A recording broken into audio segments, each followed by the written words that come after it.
As the date for North Korea's historic summits with Seoul and Washington inch closer, neighboring countries are jostling for position to raise their voices in the negotiation. Beijing and Tokyo are a part of that diplomatic blitz crowd.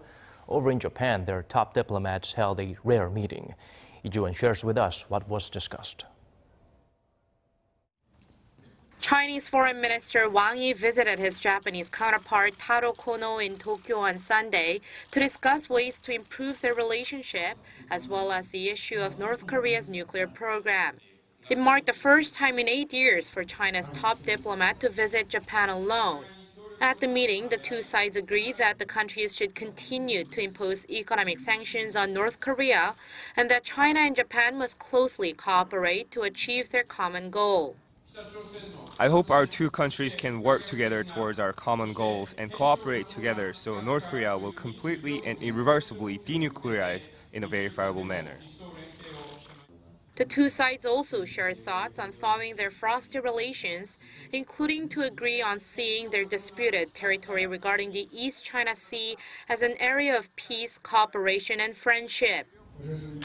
I see this meeting as Japan having a forward-looking view towards relations with China.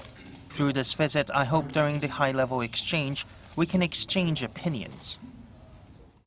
This comes after Beijing and Tokyo saw their ties strained to the limit from a dispute over the ownership of a group of uninhabited islets in the East China Sea, known as Senkaku in Japanese and Diaoyu in Chinese. The two foreign ministers also held the fourth China-Japan high-level economic dialogue on Monday. But some experts say the thawing of Tokyo-Beijing relations could be down to Seoul and Washington's upcoming summits with North Korea. Japan is concerned that the US might not be actively responsible for its safety, so it's reaching out its hand to China. Also, Japan fears being shut out of negotiations on North Korea's nuclear program, and China, on the same note, wants to take Pyongyang's nuclear issue into multi-party talks. Japan's foreign minister had in fact visited South Korea for the first time in over 2 years last week, with North Korea being one of the issues discussed.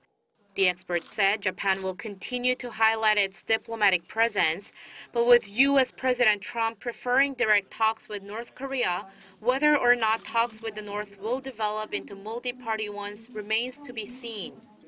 Lee Ji-won, Arirang News.